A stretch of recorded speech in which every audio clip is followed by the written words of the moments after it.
graduated from Baylor and I'll be going to Tufts next year. And this is Taylor Butts, and she will be attending Indiana University.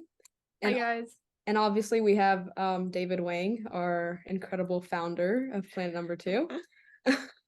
Yeah, and on today's episode of our series that we're doing, we'll be discussing the impact of the unrealistic representation of animals in media.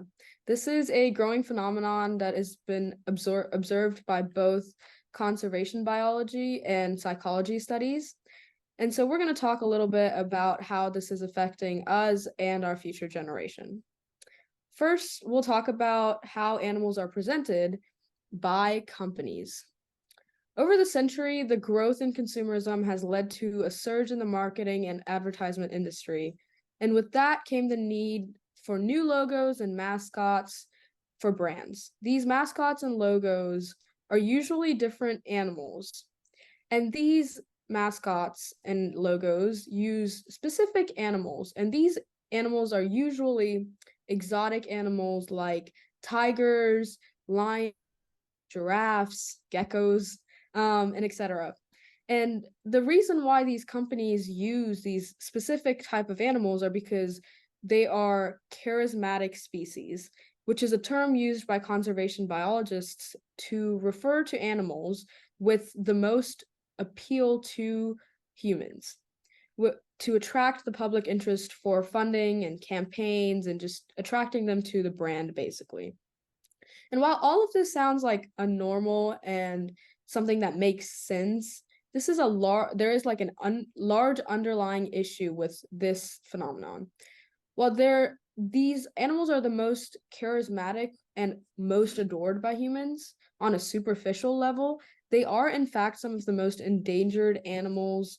And this is in fact the direct danger to these species comes from hunting and snaring caused by humans.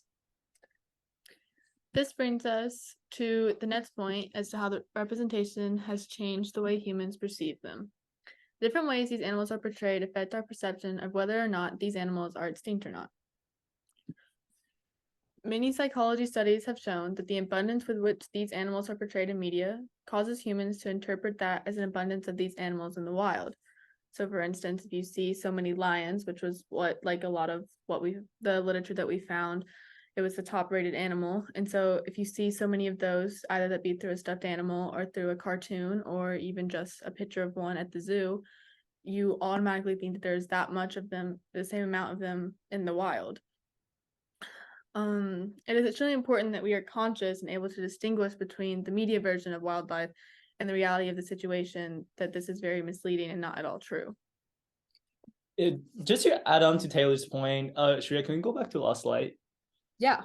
That was one of the very famous, advertisement in the 2000s.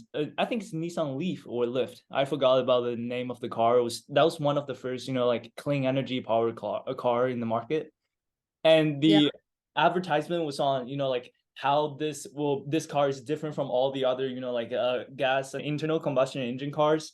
And they use a, polar bear to show, it's environmental friendly, and that the polar bear eventually hugged the buyer of the car, saying that, oh, you really support us. That's just unimaginable, right? Like, it used the concept of endangered species to help us, we can help them to preserve the environment by buying a not that mature yet technology powered electronic car. Yeah, well, when you bring that up, it makes me think about how a lot of the times these advertisements are almost very misleading, because while electric cars are very helpful and are better for the environment and climate change, just because you're buying an electric car doesn't mean that you're somehow automatically helping these polar bears. Like, they're still affected by it, but it is good that in a way that they are doing this. But it's important, once again, like she just mentioned, that we're able to distinguish whether media is truly showing us the truth and the reality behind these situations. Absolutely. And going to my point, I think the last point we're going to discuss today is about how this will affect the future generations. Well, I mean, most of the children adore these cute human-like characters in the cartoons or advertisements. But we have to realize that it is unrealistic and the picture is distorted to present, the actual wildlife, how they behave in the wild and in their habitats and in their environment. The way that the children and younger generation perceive these animals are definitely not right. I think it is definitely important for us, especially for us, the high schoolers, the educators, to let them know and let them understand that the animals that they watch in a Disney movie and the other advertisement, they're not real. And it is not how animals and how, like we should perceive animals in real life. Don't get me wrong in this. I feel like there's nothing wrong, if a kid wants to enjoy a Disney movie, or if a company or an NGO trying to portray their campaign with like to link in emotion and linking real life for people to know the wild animals better. There's definitely a lot of benefits within such an action. But for me, it just feels like, like we should let the young people, like the younger generation, this is not real. Like you can't just go up to the street and hug a polar bear. You're gonna get beat up, right? That's not how you should perceive a wildlife. At the last point, I just wanna emphasize that today's presentation is not all about, like we try to point fingers to those companies and to the producers of some movies that they should not use wildlife, because there's a lot of benefits, right? Like we feel so distant from these wildlife, from the lions in Africa, from the crocodiles in South America. Movies can bring them close to us. I just watched the Lion King made by Disney. Is I cried. Like I feel like it's close to me. It's closer to me. Like how they behave, and I pay more attention about the lions in Africa and all the other wildlife. Yeah, and I agree with David's point on that, because like these movies are meant to help people connect with these animals that you never really see in just your day to day, and that can obviously bring a wave of like almost people wanting to like help these animals because you relate to them and like they have human like emotions. But at the same time, we do want to emphasize that while you do see all these animals on your like different logos and like your companies with their ads, the geckos and the polar bears and the lions and whatever, they aren't as abundant as they seem, and that's the biggest problem of this, like using these animals. There's nothing wrong with them. In fact, it, like we were talking earlier about how it affects the psychology that humans have, and you had a pretty good point about that if you want to talk about it. I just thought it was interesting when we were reading some of the articles and some of the research paperwork, how it was like we have almost a lot more empathy for the larger animals because they are mammals similar to us, and how we kind of care about them a little bit more than we do like smaller animals. Because like if you and take it back to the bigger picture, like all these animals that we are finding the most in the media, except for possibly the gecko lizard. Right. Besides that, the main ones we see are larger mammals and on the higher side, and very few, like even marine biology, it's still going to be like a larger mammal that we kind of see. But we're also endangering them because those are the ones that we hunt more.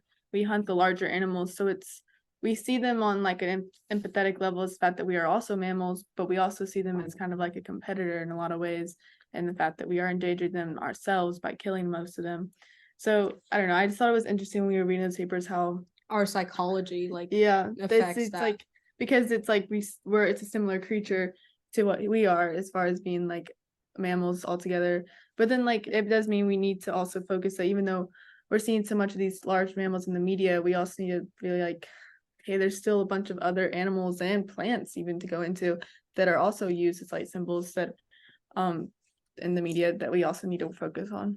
Yeah, and like I guess the biggest takeaway from this entire thing is that, well, David, did you want to add something?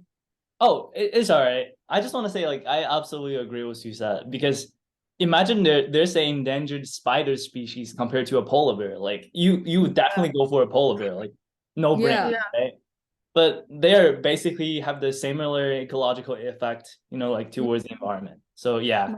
Much. Yeah, but it's just like one's cute and like cuddly, Buddy so and, Yeah, like, you exactly. still want that, you know? animated movie. Yeah. Yeah.